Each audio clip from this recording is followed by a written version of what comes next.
Mesdames, Messieurs, bonsoir. C'est l'instant, le débrief sur la 2, sur Canal 2 International. C'est 10 juin 2020, marque au Cameroun la rentrée des parlementaires, députés et sénateurs, puisqu'il s'agit de deux.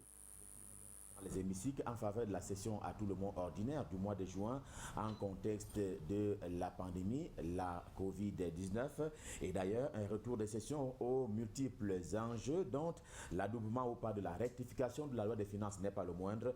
Elle consacre, pour parler ainsi de cette rectification, elle consacre donc la réduction du budget de l'État du Cameroun pour l'exercice 2020. Mais à quel éventail? Celle-ci est-elle pour parler de la rectification en droite ligne de la loi camerounaise, et puis sera-t-elle la dernière en la matière avant la fin de la Covid-19?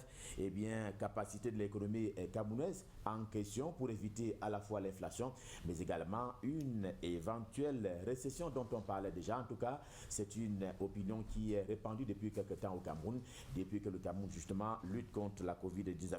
On parle de tout cela ce soir en compagnie de nos invités qui ont chacun une expertise en matière économique et financière. Je m'en vais les accueillir déjà. Angelbert Issoua, qu'on ne présente plus. Monsieur, bonsoir. Bonsoir, monsieur. Vous êtes député élu de la Nation pour ce qui est de l'Assemblée nationale pour le compte du département de la Mefoué à Konon.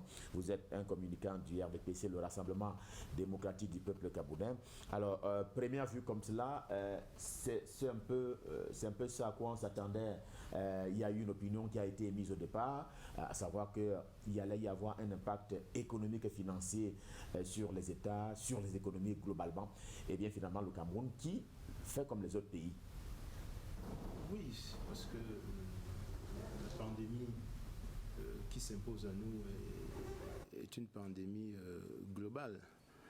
Et le Cameroun ne peut pas être indifférent à cette globalité de la situation, ne fût-ce qu'au niveau de ses conséquences essentielles, parce que c'est stratégique. Stratégique parce que au regard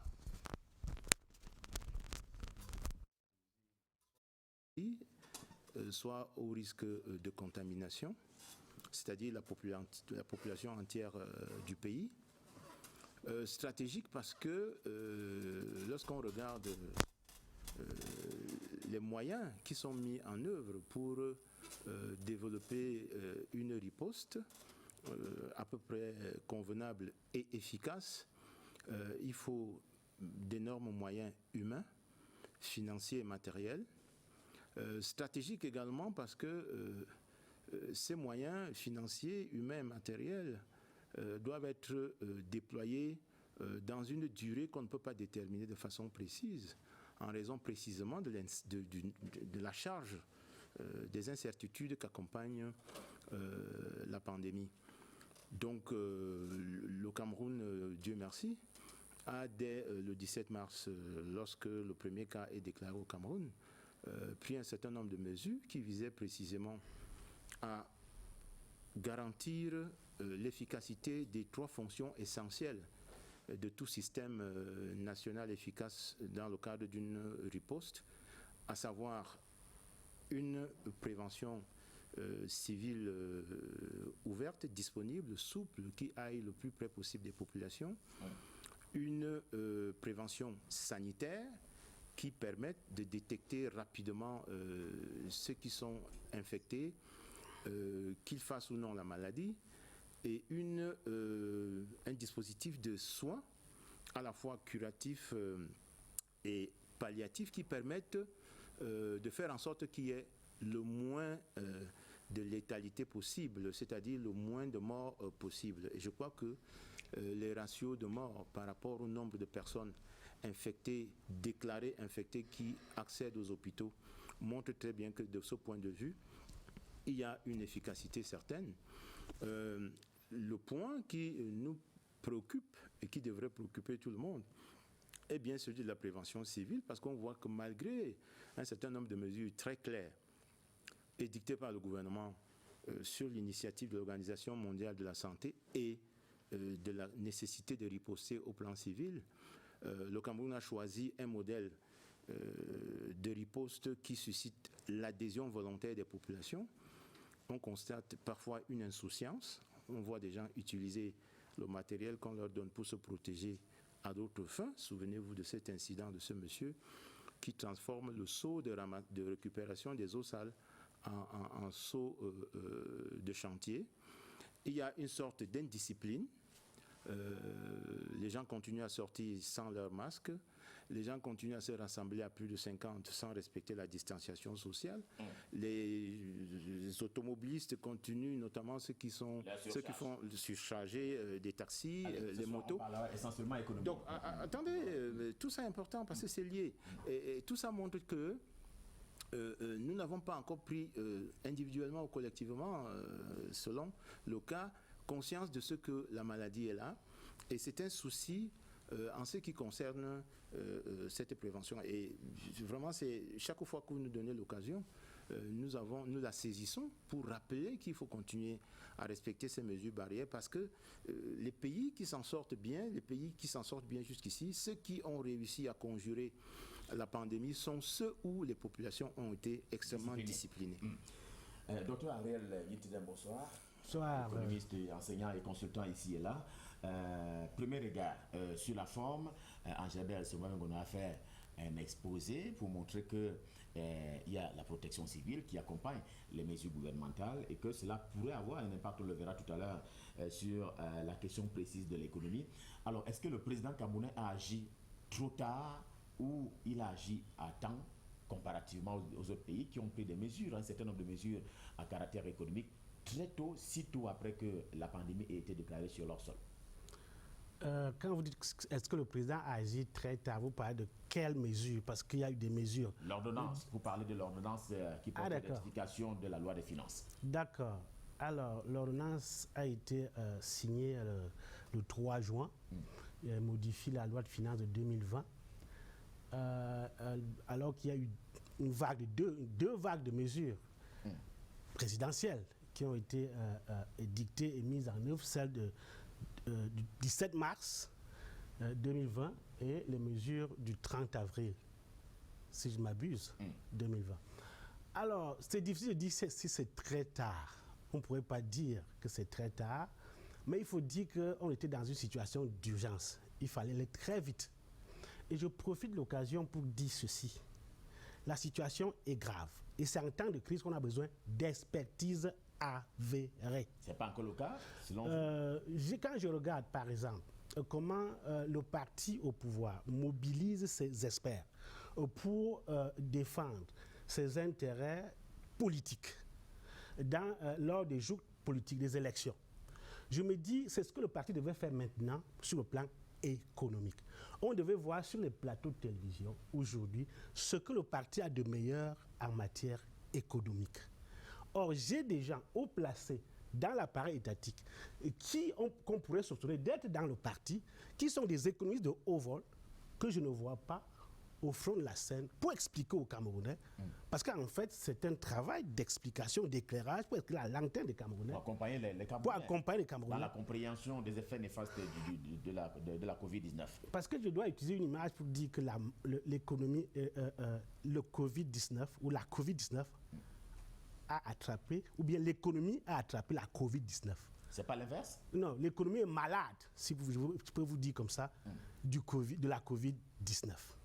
Et c'est d'autant plus important que le Camerounais pourrait soit mourir de la Covid-19, soit des affres de la lutte de Covid-19 sur l'économie. Il faut le savoir. Et on pourra avoir plus de morts du fait de la crise économique, de la crise sanitaire, de la crise sociale qui nous guette que la crise sanitaire du Covid-19. C'est très important. Pourquoi je dis que c'est important, que le temps est grave? Parce qu'on a là un cas où les solutions, les copier-coller ne marchent plus. Parce qu'on est dans une situation, on a un pays qui a des spécificités. Vous n'aurez pas deux pays au monde qui mènent deux guerres de front, c'est-à-dire une guerre à l'Est, trois guerres d'ailleurs, sur le plan sécuritaire. On a une guerre à l'extrême nord, on a une guerre sur la frontière de l'Est, on a une guerre dans les deux régions du nord-ouest et du sud-ouest. Ce pays en même temps est producteur et importateur de pétrole. Et ce pays a sa raffinerie qui a complètement brûlé, qui est hors d'usage depuis un certain temps. Ce pays a 90% de son économie dans l'informel. Ce pays a une économie extravertie. la balance commerciale est déficitaire depuis 2007. On la connaît, on importe beaucoup. Ce pays a donc toutes ces contraintes sur son... Et ce pays, n'est-ce pas, avait sa stratégie économique, de développement économique, qui s'est arrêtée en 2019. Il fallait mettre une autre en place. Ce n'est pas encore le cas. C'est pas, elle était en train d'être... le processus n'était pas encore achevé quand la crise a frappé. Donc c'est un pays qui est tellement spécifique qu'il faut des solutions spécifiques. Et de ce point de vue, il faut véritablement des solutions bien pensées. Parce qu'il y a beaucoup d'équilibres qu'il faut trouver entre protéger les Camerounais contre la Covid-19 et sauver l'impact, limiter l'impact sur l'économie, entre toutes ces spécificités que je viens de citer, parce qu'après tout, c'est un État qui doit continuer à fonctionner. Les finances publiques sont sous pression pendant la Covid, parce que vous parlez d'après-Covid, nous ne sommes pas encore dans l'après-Covid. On parlera de l'après tout à l'heure. Je vous ai entendu par des pays qui... Aucun pays ne peut encore dire aujourd'hui qu'il s'en est tiré d'affaire, parce que ça ne fait que commencer. Alors, vous voulez dire que certaines de ces mesures... peut être la première et la dernière ordonnance en matière de rectification budgétaire? C'est possible, parce que les premières mesures du 17 mars ne sont pas encore levées. En particulier, la fermeture des frontières qui limite, n'est-ce pas, le tourisme inter-État.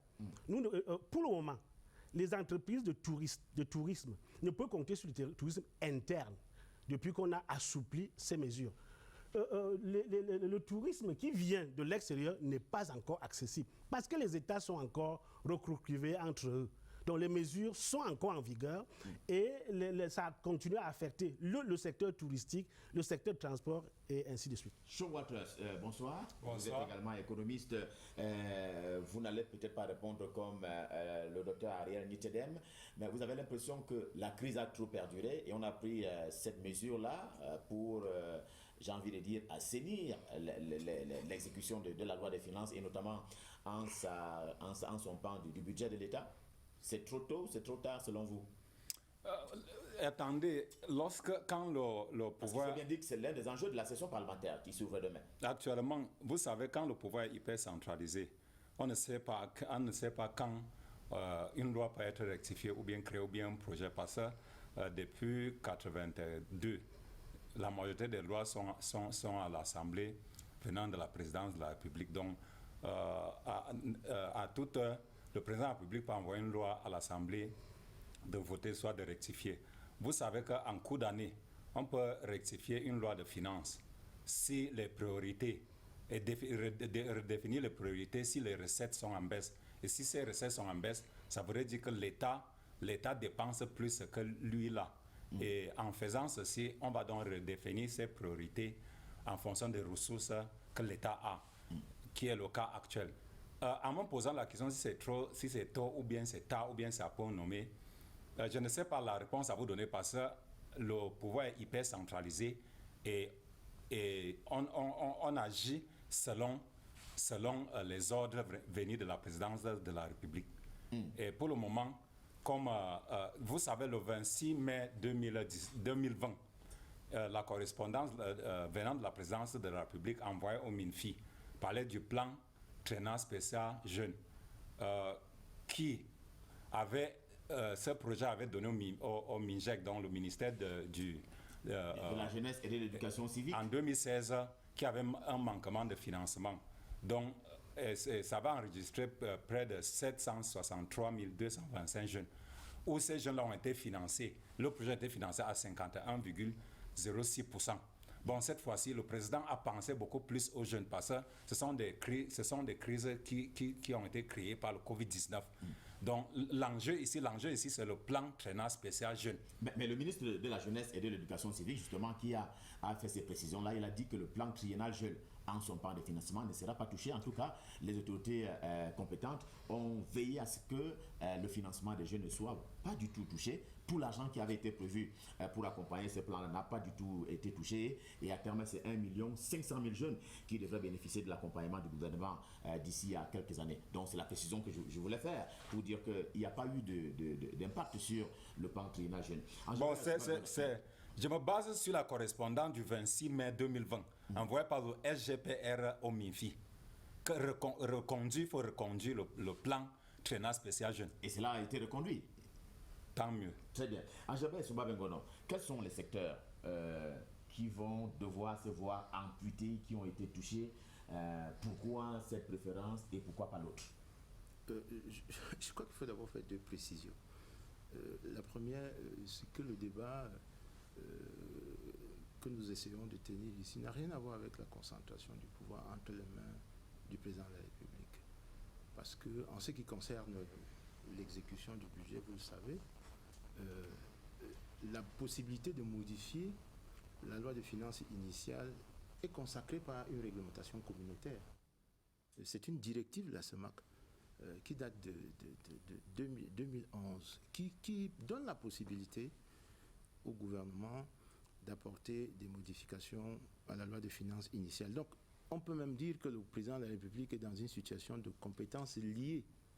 Parce que l'article 47 de cette directive prescrit très bien que l'ouverture à la possibilité de modifier la loi de finances vient de ce que, et c'est le docteur Nyitedem qui l'a dit, et c'est le mot essentiel, que ceux qui nous regardent doivent retenir, contrainte. C'est-à-dire que le virus et la pandémie qui en résulte sont des contraintes, c'est-à-dire des limites qui sont imposées à notre capacité économique à continuer à nous développer sereinement et convenablement.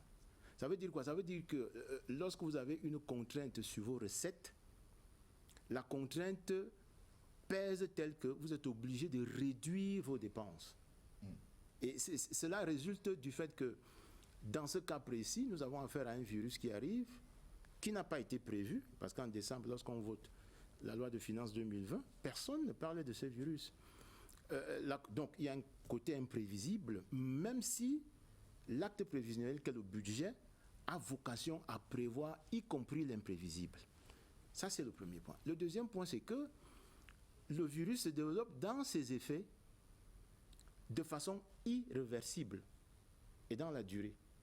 De telle sorte que si vous ne prenez pas un certain nombre de mesures, et c'est ici qu'il faut saluer la sagesse de l'organe communautaire qui dicte cette directive pour précisément donner au gouvernement la possibilité de souplesse, de flexibilité qui lui permet, en cours d'exécution du budget, donc de la loi des finances, d'apporter les corrections nécessaires, à charge pour lui de venir présenter pour ratification au Parlement qui a la compétence en matière budgétaire. Donc, le coronavirus, je préfère le coronavirus parce que la Covid, bon, c'est la version féminine de l'affaire, genre. Moi, je préfère le coronavirus parce que c'est le virus qui est à l'origine de tout cela. Vous êtes essentiellement masculin. Impose donc des contraintes telles que, lorsque vous regardez, les premières mesures sont donc prises le 17 mars, et puis une seconde vague de mesures est prise le 30 avril.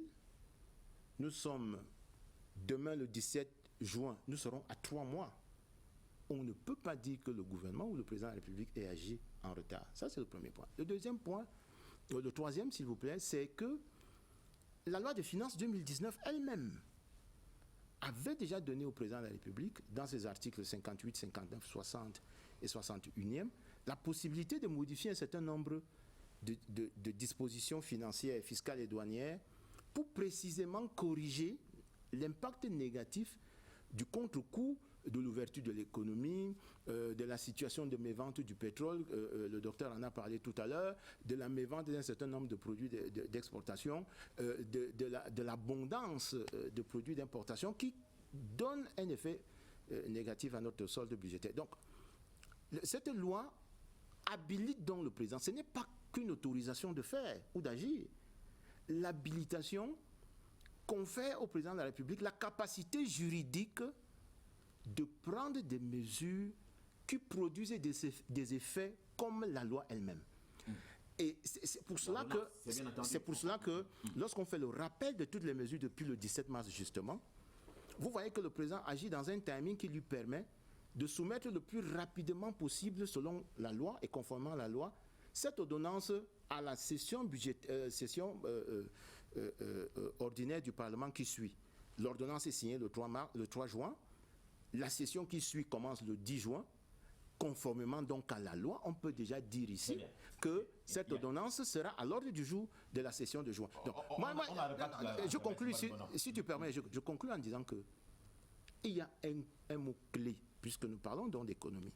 Et le docteur Nitedem vous a donné schématiquement les grands axes, les grands éléments essentiels de l'analyse économique à vue d'œil, c'est-à-dire un potentiel énorme dans ce qu'on appelle généralement l'économie informelle. À peu près 90% des personnes actives de ce pays travaillent dans des zones telles que on ne puisse ni faire un contrat de travail, ni payer convenablement, ni réglementer l'heure de travail, ni réglementer la production, ni réglementer la consommation. Donc, pourtant, quand on regarde, et c'est pour ça que je suis content, parce qu'il parlait précisément de solutions originales, c'est dans ce potentiel de 90% des personnes qui travaillent dans le secteur informel ou l'économie informelle que se trouve le gisement des solutions de demain.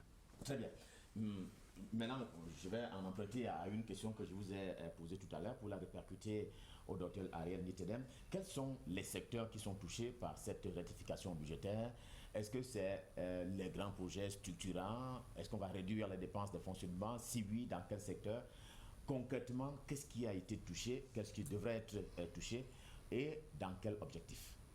Disons que pour revenir, je vais quand même dire un mot sur ce débat qui a cours sur l'opportunité pour le président de la République de prendre une ordonnance.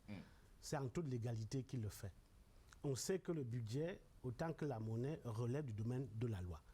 Et les ordonnances sont prévues pour permettre au président de la République d'intervenir dans le domaine législatif. C'est prévu dans la Constitution. C'est un pouvoir que la Constitution le lui confère. Donc c'est en toute légalité qu'il a pris cette ordonnance et ce n'est pas la première fois. Alors, les puristes pourraient, n'est-ce pas, aller vers un débat de fond. Est-ce que c'était la seule alternative? On pouvait passer par référendum? Non. Il y a deux options.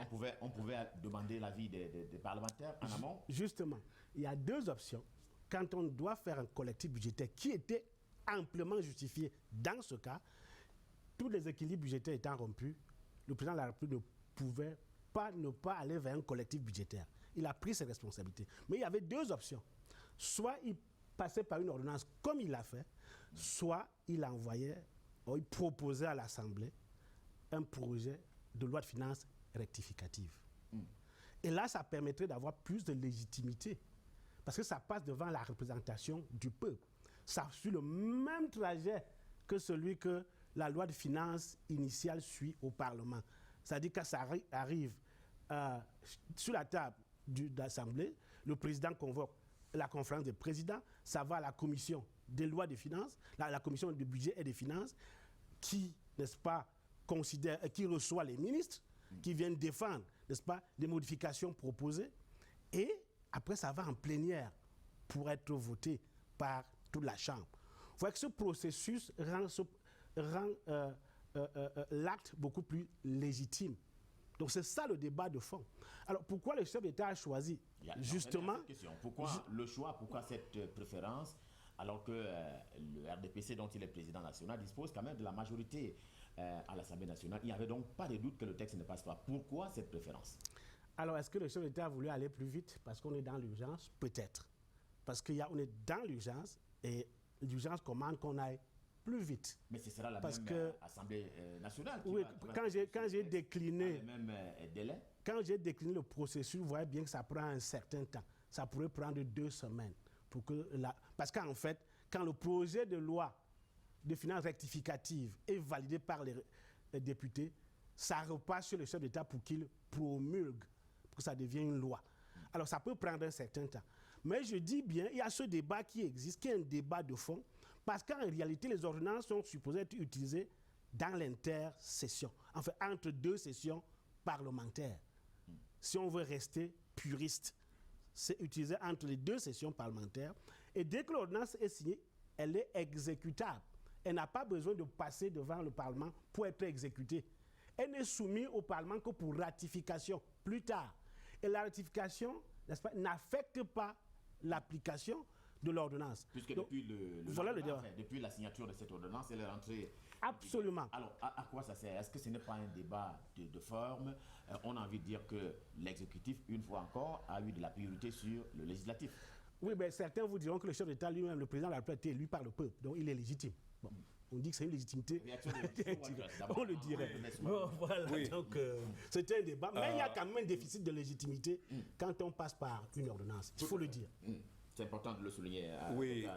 Oui. Oui, je voudrais dire que le pouvoir exécutif a dominé tous les autres pouvoirs comme législatif. Donc au Cameroun, nous n'avons pas trop le pouvoir. Il y a le pouvoir exécutif, législatif et judiciaire. Le pouvoir exécutif domine le législatif et le judiciaire. Comme ils sont majoritaires à l'Assemblée nationale, tout ce qui vient de la présidence de la République est déjà validé, avant même qu'on ait voté à l'Assemblée ou bien au Sénat. Donc ce que nous parlons ici, ça ne va rien changer, puisque demain, vous allez suivre demain que c'est déjà adopté. Et la procédure n'est pas bien, ce n'est pas la meilleure.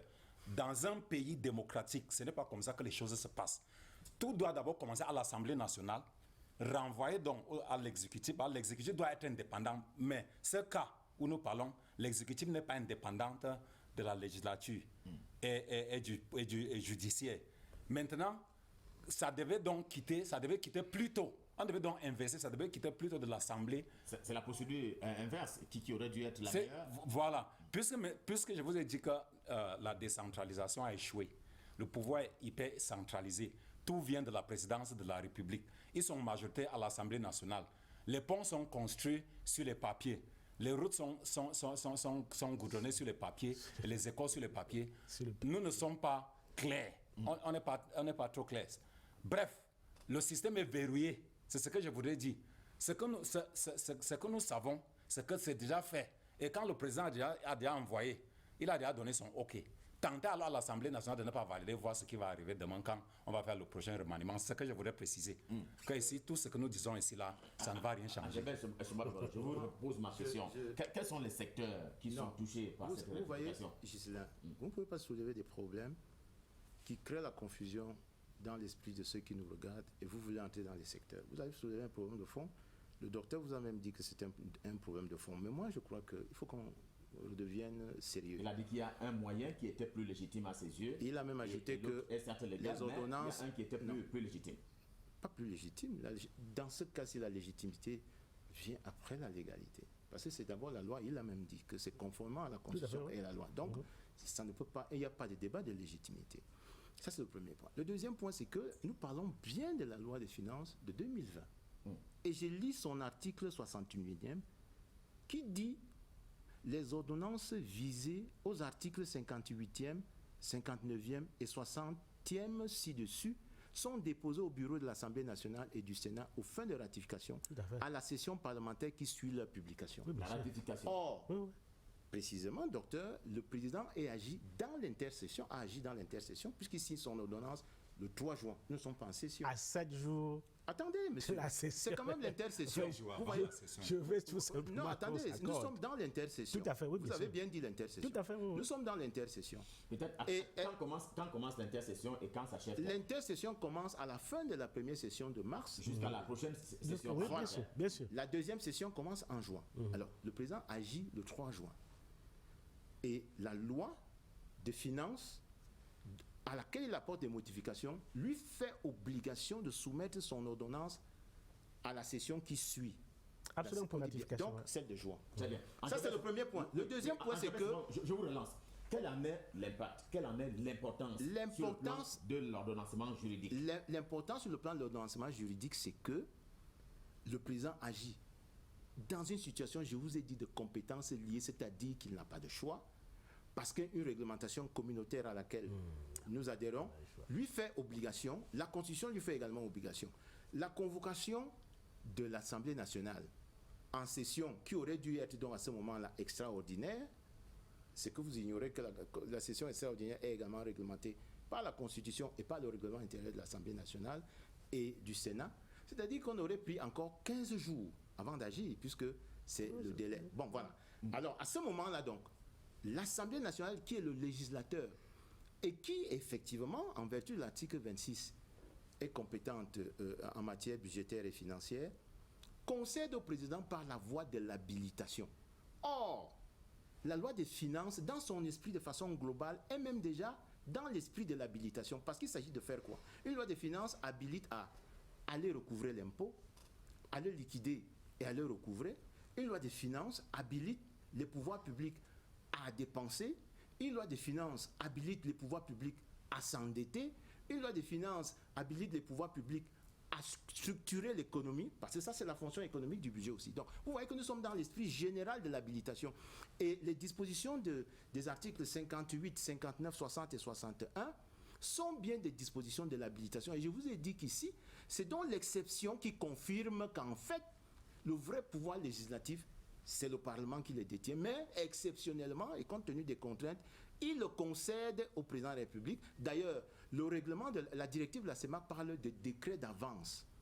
Décret d'avance. Et demande que, ce que le docteur disait tout à l'heure, que les ordonnances et les décrets d'avance soient soumis au Parlement dans les mêmes formes et procédures que la loi de finances initiale. Ça veut dire quoi? Ça veut dire que l'ordonnance du président passera bien devant la conférence des présidents, tant à l'Assemblée qu'au Sénat, que la commission des finances siégera et épuisera le débat, que les ministres dont les enveloppes budgétaires ont été impactées par les modifications de l'ordonnance passeront bien devant les deux commissions des finances pour débattre et discuter de la situation. Il ne faut pas croire que c'est une situation que le Cameroun crée. Le Cameroun a, et je conclue là-dessus, met en œuvre une tradition constitutionnelle dont il hérite de la Constitution française de 58 au moment où on accède à l'indépendance, où le Parlement, sous la Ve République, a connu ce qu'on a appelé à l'époque la rationalisation du travail parlementaire, c'est-à-dire la possibilité pour le pouvoir exécutif de s'accaparer certains pouvoirs qui traditionnellement appartiennent au pouvoir législatif. Je pense aux pouvoirs spéciaux. Justement, je pense aux habilitations. Dans le domaine de la loi. Voilà. On vous a bien compris. Mais Ariel Nitidem, que risque cette ordonnance? On peut conclure tout à fait en amont que rien. Oui, du tout. Elle ne risque rien, justement. C'est à ça que servent les élections législatives. C'est pour ça qu'il y a des joutes politiques lors des élections législatives. Et c'est pour ça que le parti au pouvoir cherche à obtenir sa majorité au Parlement pour pouvoir bien gérer le pays, pour pouvoir faire passer des lois de façon, on va dire, tranquille. Donc il n'y a pas de risque en tant que... Parce que ce sera... cet oral qui va être opposé aux ministres pour réadapter leurs enveloppes budgétaires, et Angèle Somba-Bengono l'annonce, que les ministres vont repartir non. devant la commission des finances pour se réadapter et défendre maintenant la nouvelle donne. S'il vous plaît, s'il vous plaît. Non, s'il vous plaît, il ne faudrait pas qu'il y ait amalgame. Dès que le chef d'État, le président de la République, autant pour moi, a pris l'ordonnance, elle est exécutoire. Elle est exécutoire. Tout à fait. Elle passe devant le Parlement juste pour ratification. Et ça ne fait plus la navette d'un projet de loi de finances ou d'un projet de loi de finances rectificative. Ça, il faut le dire clairement. Non, ça fait la navette puisque on dépose au bureau, c'est bien au pluriel, de l'Assemblée. Oui, je dis bien. Si c'est pas ratifié, ça devient nul et de nul effet. Tout à fait. Mais on est certain que ce sera ratifié au regard de la majorité confortable que le RDPC a au Parlement. Voilà, donc il n'y a pas de risque. On peut maintenant aller au fond, parce qu'il y a des problèmes de fond. Là, on était sur la forme. Alors, parce que là, on est passé par une réforme budgétaire. C'est une réforme budgétaire. On a, n'est-ce pas, retouché la loi des finances de 2020. On sait bien que la loi des finances, c'est une traduction chiffrée de la politique budgétaire du président de la République. C'est à lui seul que le peuple a donné un mandat. Et quand il met en place une loi des finances qui traduit, n'est-ce pas, sa politique budgétaire, dans le cas de la lutte contre le Covid, comme ce que nous vivons, contre la Covid et ses impacts, et l'impact de cette lutte sur l'économie, la question de fond qu'on devrait se poser, c'est de dire si c'est un budget économique, est-ce que c'est un budget qui va permettre de relancer l'économie? C'est la question de fond. Mais je dois dire que ce n'est pas encore le cas. Parce que si on avait... le chef d'État a dû faire des choix. Il a dû faire des choix parce qu'il aurait fallu une enveloppe budgétaire plus importante que celle qu'on a aujourd'hui pour pouvoir aller vers un budget de relance. Il est question tout simplement de stabiliser les indicateurs. Où est-ce qu'on allait trouver l'argent pour financer le budget de l'État? Oui, justement, il y a des sources. L'État pouvait créer des impôts. On peut faire recours à l'endettement, ainsi de suite. Donc, on doit dire peut-être que le président de la République, ou bien on s'est rendu compte qu'on ne pouvait pas trouver ces ressources et on a choisi cette solution-là qui permettra juste de stabiliser l'économie, de stabiliser les indicateurs macro-budgétaires et macroéconomiques afin de penser à la relance. Parce que c'est en fait ce budget, et je vais vous dire pourquoi, il ne peut pas justement permettre de relancer. Parce que vous voyez bien qu'il y a des mesures fiscales, des mesures douanières qui permettent tout simplement d'amortir le choc, qui permettent, n'est-ce pas, aux ménages et aux entreprises d'essayer de recouvrer ce qu'ils ont perdu pendant les jours que les mesures du 17 mars étaient en vigueur.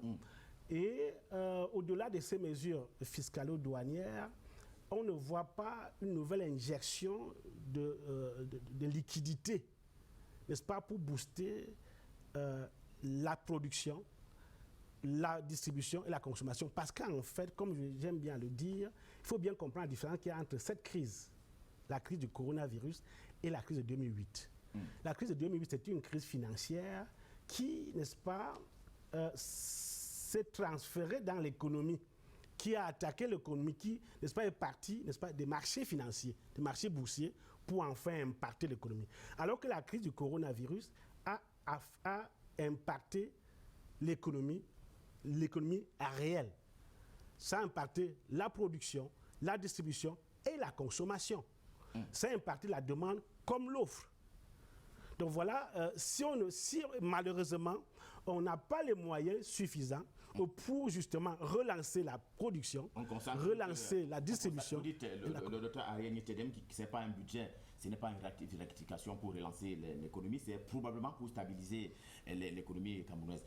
Chou Waters, vous voulez prendre la parole, Angèle Souba Bengono voulait la prendre, mais je lui pose la question, après je reviens à vous. Angèle Souba Bengono, sur l'effectivité de la rectification de la loi, qui fait partie des enjeux majeurs de la session parlementaire de ce 10 juin 2020 au Cameroun. Vous êtes député élu de la nation, mais dites-moi, le GICAM et un certain nombre d'expertises ont annoncé à hauteur de plus de 720 milliards de francs CFA, ainsi chiffrés pour les pertes, mais là, ce sont 524 milliards de francs CFA seulement qui ont été rabattus en termes justement d'écart entre ce qui avait été prévu et ce qui sera exécuté maintenant. Est-ce qu'on n'est pas là dans une perspective où ce qu'on offre est en deçà de ce qui est attendu?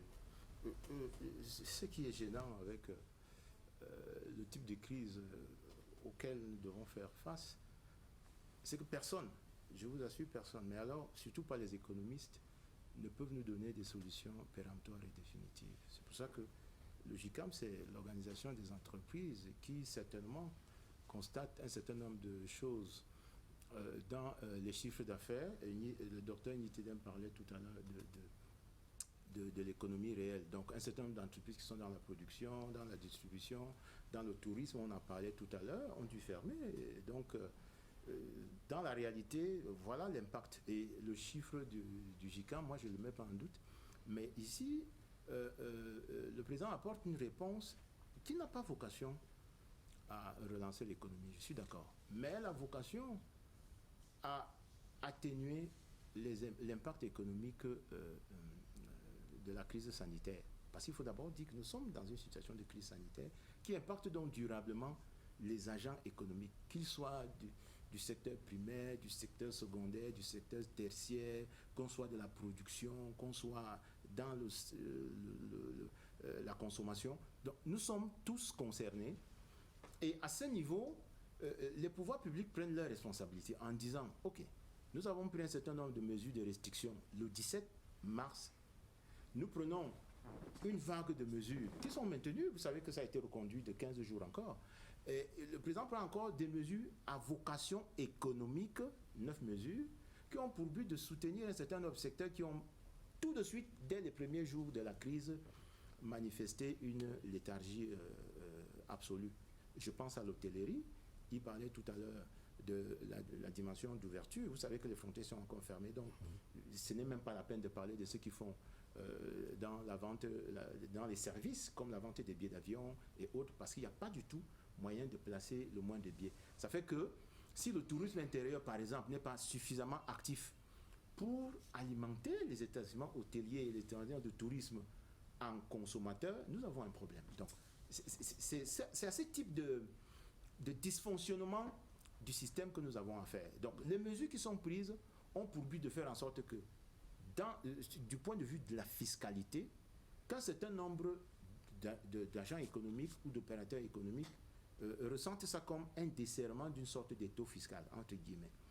Ceux qui sont dans la consommation devraient donc pouvoir voir circuler suffisamment de produits et de services. Et je veux même vous dire, et c'est là que nous avons quand même des atouts, un atout majeur, on parlait de l'économie informelle tout à l'heure. Est-ce que vous savez que c'est précisément parce que cette crise arrive à un moment où, généralement, c'est-à-dire le premier semestre de l'année, généralement, les secteurs dits de l'économie informelle, les grossistes, les détaillants, ont beaucoup de marchandises et beaucoup de services, parce que nous sortons d'une grande fête qui est la fête de Noël. Tout le monde se réapprovisionne, on approvisionne les magasins, les stocks sont débordants. C'est pour ça que nous avons une sorte d'atténuation, même si on voit une légère danse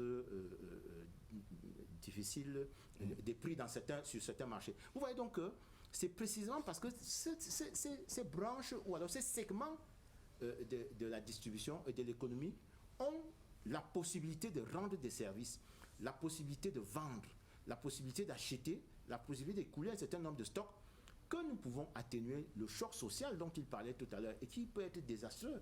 C'est pour cela que ceux qui voulaient justement le confinement dur ne nous donnaient pas la chance de pouvoir nous relancer, parce que le confinement souple qui suscite l'adhésion volontaire a des chances parce que vous laissez une partie des acteurs de l'économie continuer à mener leurs activités justement de production, de consommation, de distribution et de travail. Donc, je conclue en disant que ce budget n'a donc pas vocation, et c'est pour cela qu'il n'est pas exclu que si la crise s'aggrave et c'est cycle, qu'il y ait une autre rectification. Qu'il y ait une autre rectification pour justement, précisément, permettre que tout le monde ne meure pas au même moment. Les uns de la crise sanitaire, les autres des affres de la crise économique. Alors, Showalters, au-delà de cette question de la taille des pertes, manifestement comparée à ce qui avait été prévu en termes de pertes et ce qui est contenu dans cette rectification, est-ce que dans ce contexte de stabilisation qui est recherché et non pas de relance ici et maintenant, on peut se dire les salaires vont continuer à être payés, les recrutements vont continuer à être faits, les promotions, on a l'impression qu'il y a un certain nombre de conseils d'administration, notamment les entreprises publiques et parapubliques, qui peinent à y aller parce qu'on ne sait pas de quoi demain sera fait. Bon, lorsque vous parlez des salaires et des promotions et autres, vous êtes dans la fonction publique, pas dans l'informel. Ce qui se passe normalement et ce qui est d'ailleurs normal. On devait faire tout ça après le Covid-19. Parce que si nous mesurons l'impact à l'heure actuelle, ça voudrait dire qu'après Covid-19, on va faire comment? Si c'est pour stabiliser l'économie, on veut stabiliser l'économie dans quel sens? Puisque le combat n'est pas encore fini. Parce que j'ai suivi dans ce plateau, les gens disent qu'on veut stabiliser l'économie. En attendant la relance. Pour moi, je dirais qu'on devait attendre pour que le Covid passe, pour qu'on fait des analyses pour savoir où nous sommes avec maintenant l'économie, pour voir comment on va relancer l'économie avec un nouveau modèle. Parce qu'actuellement, là, on s'embrouille. On parle des lois rectificatives, lois de finances rectificatives, alors qu'on a le Covid-19. On envoie à l'Assemblée maintenant pour qu'on adopte. Vous savez qu'il y a quand même un fonds spécial qui a été mis sur pied à l'occasion de cette rectification qui dote effectivement celui-ci de 180 milliards de francs CFA pour lutter contre la propagation de la Covid-19 sur le sol camerounais. Il y a un fonds spécial, mais les problèmes ne vont pas finir. SNH dit qu'il a fait les pertes de plus de 200 milliards. Sonara demande 80 milliards pour lancer les activités. On a des signes comme ça, il y a des pertes de plus de 700 milliards, des signes comme ça qu'on devait rectifier la loi de finances et voir dans quelle mesure on peut assister à ces structures parapubliques. Bon, vous me dites que les salaires et autres, ça va commencer c'est la même chose. Bref, tout ça est normal. On ne devait même pas regarder dans ce sens. On devait regarder maintenant les crises créées par le Covid-19 et si cette loi devait être rectifiée, adoptée demain, ça devait plutôt orienter pour lancer l'économie après le Covid-19, ou bien gérer les crises créées par le Covid-19. Selon mon point de vue, c'est ce qu'on devait faire pour le moment. Pas qu'on on devait pas arc-bouquer sur la stabilité de l'économie. L'économie est d'abord malade, c'est comme mon co-analyste a dit. Je vous ai dit tout à l'heure, en me résumant sur une phrase, que les recettes sont en baisse. Maintenant, les dépenses sont très élevées. Les Camerounais dépensent trop, y compris même les fonctionnaires. Les fonctionnaires dépensent trop. Ils importent trop. Ils roulent dans les Prado de 30 millions. Ils touchent des salaires de 13 millions par mois, 20 millions, 30 millions. Donc on devait plutôt réorienter tout ça pour relancer, ou bien pour gérer les crises créées par le Covid-19. Mais c'est l'accent sur la qualité de la dépense, ce que vous dites. Oui, voilà. L'accent sur la qualité de la dépense, parce qu'on dépense trop, alors qu'on n'a pas les recettes. Donc les ressources, il y a ressources et dépenses, il y a déséquilibre entre ressources et les dépenses. Et ce que nous devons focaliser sont. Tout à fait. Oui, c'est vrai que c'est quand même banal qu'on envoie une loi à l'Assemblée nationale qu'on veut stabiliser. C'est vrai que moi aussi j'ai envie de rire comme l'honorable Bengona. Ça va dans tous les sens là. On n'a pas beaucoup de temps pour rire. Oui, c'est vrai. Oui, voilà. Parce qu'il faut. Docteur Ariani Tenen, dites-moi, au-delà de ce qu'il dit par rapport à la perception qu'il a justement de cette éradication, la question que je vous pose est, puisque Angélbert Sobra-Bengona a soulevé tout à l'heure une directive de la CEMAC, je veux dire au niveau communautaire, sous-régional, cette loi, elle est naturelle. Est-ce qu'il ne faut pas également l'appréhender au plan local? Que vont devenir les collectivités territoriales décentralisées au regard et à la lumière de cette rectification? De toutes les façons, le lien qu'il y a entre le budget de l'État et le budget des collectivités territoriales, c'est des transferts de ressources. Parce qu'il y a des transferts de compétences et qui, n'est-ce pas, devraient être accompagnés par le transfert de ressources. Mais les collectivités territoriales décentralisées se gèrent de façon autonome. Elles ont des instances qui votent leur budget. Mais là, on était parti pour le transfert de compétences, y compris on a transféré les compétences financières, oui. Oui, justement, il faut quand même reconnaître qu'il fallait... l'option que le président de la République a choisie, c'est de compresser le budget de l'État. Et il faut dire que autant le budget de fonctionnement a été réduit, autant le budget d'investissement a été réduit, il faut le dire clairement. Et le budget de fonctionnement a été réduit un peu plus que le budget d'investissement. Et les transferts qui sont envoyés au CTD, n'est-ce pas, font partie... C'est important de souligner que le budget d'investissement public. Le fonctionnement a été réduit comparativement au budget d'investissement. Oui, il a été réduit un peu plus que le budget d'investissement. Donc, les collectivités territoriales décentralisées vont être impactées par les mesures prises au niveau de l'État qui impactent la fiscalité locale. Vous avez suivi la taxe de marché qui ne doit plus être collectée. Donc, le budget des collectivités territoriales décentralisées doit aussi être impacté. Ils doivent prendre ça en compte dans leur... ils vont prendre des résolutions pour modifier aussi leur budget, pour les adapter à la nouvelle donne. Parce que c'est une loi de la République, c'est une loi. Quand la loi a édicté des mesures, tous les acteurs doivent respecter, doivent prendre en compte dans leurs instruments de gestion. Donc les collectivités territoriales décentralisées doivent prendre en compte toutes les mesures fiscales et douanières et qui, n'est-ce pas, qui sont relatifs à la fiscalité locale dans leur budget respectif. Bon, maintenant, il faut quand même dire, parce que mon voisin de droite s'est dit pouvoir avoir créé, n'est-ce pas, du doute dans l'esprit de ceux qui nous suivent. On ne peut pas attendre la fin du Covid pour stabiliser l'économie. Quand je parle de stabiliser, c'est quoi? On ne peut pas attendre que l'inflation prenne une envergure débordante, incontrôlable, pour pouvoir essayer de faire quelque chose, pour maîtriser. On ne peut pas attendre que le chômage prenne des disproportions alarmantes pour pouvoir faire quelque chose. Quand je dis que l'État devait injecter des liquidités, c'est pour sauver les emplois.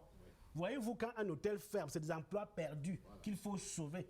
Quand on vous dit que Cameco va fermer, c'est des emplois qu'il faut sauver. Si l'État met l'argent dans cette entreprise, c'est pour les emplois, c'est ce que l'État en profite. C'est ce que l'État en tire. Donc on ne peut pas atteindre la fin. Et qui augmente Et aussi le pouvoir personne ne d'achat peut des vous dire Camerounais, aujourd'hui, pour faire circuler l'économie. même l'OMS ne peut pas vous dire quand finira la crise. Personne n'est à mesure de le dire au jour d'aujourd'hui. Donc il faut déjà clarifier cela. Et quand je parle de stabiliser l'économie, je parle de ces indicateurs-là. C'est les indicateurs, Macron peut en parler autant d'autres. Je peux vous dire, par exemple, qu'au moment où la crise frappe, le Cameroun était dans le processus de maîtrise de sa dette, des salaires des fonctionnaires. Parce qu'on s'est rendu compte, la masse salariale, on s'est rendu compte que le Cameroun était en déphasage avec une norme communautaire. Et il y avait un programme, il y a un projet qui a été mis en place pour maîtriser cette masse salariale d'ici 2023. Ça a été déraillé. Et je dois dire, oui, il faut bien que je continue en disant, quand le FMI propose au Cameroun, avec ses pairs de l'Afrique centrale, d'aller au programme économique et financier, c'est justement parce qu'il y avait des indicateurs qui étaient déjà au rouge. Le déficit budgétaire était débordant. Le déficit de la balance commerciale était débordant. Le compte de réserve, les réserves d'échange, s'étaient améliorées de façon drastique. En 3 ans, on avait réussi à engranger un certain nombre de résultats. On avait réussi à maîtriser, n'est-ce pas, le déficit budgétaire. On avait réussi à contenir l'inflation. On avait réussi à renflouer les réserves de change pour les importations. Vous pouvez constater qu'en quelques semaines, avec les premières mesures du 7 mars, on a perdu beaucoup sur ce terrain. Il va falloir remonter. C'est de ça qu'il s'agit. Oui. Je suis tout à fait d'accord avec vous. Le problème ici, c'est que nous courons dans le sac. Avant Covid-19, le budget d'investissement public a chuté de 28 à 27%. Maintenant, il y a donc les crises. Dans la finance 2020. Je dis 2019-27. 2020, c'est 17, 2019, c'est 28. Donc ça a chuté. Maintenant, on court dans le sac. Pourquoi? Parce qu'on a donc les crises avant le coronavirus. Courir dans le sac, c'est une expression prosaïque au Cameroun qui signifie... Non, avant le corona, on avait les crises. Pendant le corona, on a les crises. Et après corona, on aura les crises. Donc si on est en train de gérer pendant le corona, après corona, on va encore rectifier notre loi de finances. C'est ça ma question fondamentale. Tout à fait. C'est pour ça qu'on a parlé éventuellement d'une loi et une autre rectification portant cette fois-là relance de l'économie. Jean Angebès, Ariel Nitedem a répondu à une question précise sur l'impact et l'adaptation tel qu'on peut l'appréhender au niveau des collectivités territoriales décentralisées. Qu'en est-il de la sous-région? On dit du Cameroun qu'il est le leader naturel au niveau de la sous-région Afrique centrale. Est-ce que si le Cameroun s'impose une certaine taille en termes de révision et de restrictions budgétaires, cela ne sera pas également une goutte d'eau dans un océan si ses voisins ne font pas autant? Dieu merci. Les échanges intracommunautaires ne sont pas très développés, ne sont pas très importants. Ça nous met à l'abri d'un certain type de situation. C'est pour cela qu'il faut précisément que nous sachions dans quel domaine nous pouvons être leaders dans la sous-région pour que toute la machine soit relancée. Je pense au secteur la production agricole, les services, les ressources humaines. Le Cameroun a de très bonnes ressources humaines, c'est l'opportunité de les donner ou de les vendre aux autres. Mais il faut faire la différence entre les entreprises du secteur public et les entreprises du secteur privé pour dire à M. Cho que les entreprises du secteur privé ont besoin de soutien de l'État précisément parce qu'elles ne sont pas financées par la fonction tutélaire, c'est-à-dire les subventions. Elles sont financées par la valeur ajoutée. Et quand une entreprise ne fait pas de valeur ajoutée, elle tombe en crise. Il faut la soutenir précisément parce qu'il y a un impact social, c'est-à-dire que le travail de l'entreprise, malgré sa bonne volonté, n'est pas récompensé par un chiffre d'affaires qui lui permet de dégager la valeur ajoutée. Et ça a un impact sur l'investissement privé. C'est précisément, notre projet de développement repose sur un secteur privé dynamique. Donc si le secteur privé est en lambeau, il n'y aura jamais de développement économique et social. Parce que précisément, c'est le secteur privé qui crée le plus d'emplois possible. C'est lui qui sait explorer les opportunités de création d'emplois. C'est lui qui sait explorer les opportunités de captation des capitaux pour investir. Donc l'État ne peut pas laisser le secteur privé. C'est précisément pour cela que vous avez bien vu que dans tout ce qui a été fait, le budget d'investissement a été moins impacté. Pourquoi? Parce que l'investissement, c'est le carnet de bons de commande des entreprises. Quand vous maintenez une politique budgétaire qui favorise l'investissement, vous appelez les entreprises à venir réaliser des ponts, des routes, à venir faire des prestations, à venir réaliser des services. Et en ce qui concerne précisément les CTD, il faut compléter en disant que il faut que les conseils municipaux aillent rapidement. Surtout en matière de... Parce qu'on a transféré la dotation, mais aussi la fiscalité, et dégager de leur environnement fiscal local toutes les taxes qui perturbent la libre entreprise. Parce que je vous assure, il n'y a rien de plus gênant de voir les impôts au niveau central perdre leur envergure et de voir la kyrielle d'impôts qui figurent, de taxes locales et d'impôts qui figurent souvent sur les fiches de recouvrement de recettes au niveau des communes. Donc il y a des communes, surtout dans les secteurs névralgiques, les grands viviers d'activités économiques comme le littoral, le centre, le nord, l'extrême nord, le nord-ouest, l'ouest.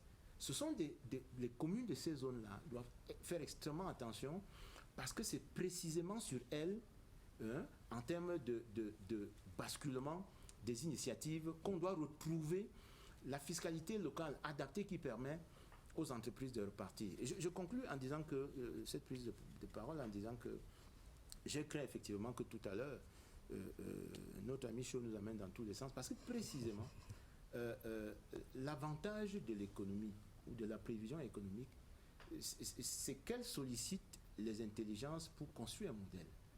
Et les questions de monnaie, Dr Nitedem en parlait tout à l'heure, deviennent donc essentielles. Imaginez-vous si la Banque centrale pouvait mettre en place une politique monétaire qui permette justement d'irriguer tous les circuits de l'économie informelle qui manquent souvent de financement pour nous permettre de repartir. Il y a de nombreux secteurs de l'économie qui aimeraient recevoir un peu plus d'argent, moins cher, pour pouvoir précisément développer le type de modèle dont vous parlez, c'est-à-dire un modèle qui n'est plus adossé essentiellement sur celui qu'on connaît et qui a entraîné les problèmes de balance de paiement que nous avons. Imaginez un peu que ces secteurs-là reçoivent aujourd'hui le capital dont ils ont besoin, un peu de technologie pour améliorer leur capacité et leur productivité, et puis le marché qui est là. Je crois qu'à ce moment-là, donc justement, nous pourrions confortablement jouer notre rôle de leader, aussi bien dans la sous-région qu'au-delà. Un ajout d'Ariel Nitedem, oui, mais sûr. j'ai une question pertinente. J'ai une autre question à vous poser. Oui. Allez-y d'abord, je vous en prie, docteur. Oui, rapidement sur l'aspect communautaire ou bien l'apport communautaire à la lutte contre le Covid. Le Cameroun, c'est le leader de la sous-région CEMAC. La région Afrique centrale, c'est la CEAC. Je n'ai pas l'impression que le Cameroun est le leader naturel, comme c'est le cas pour la CEMAC.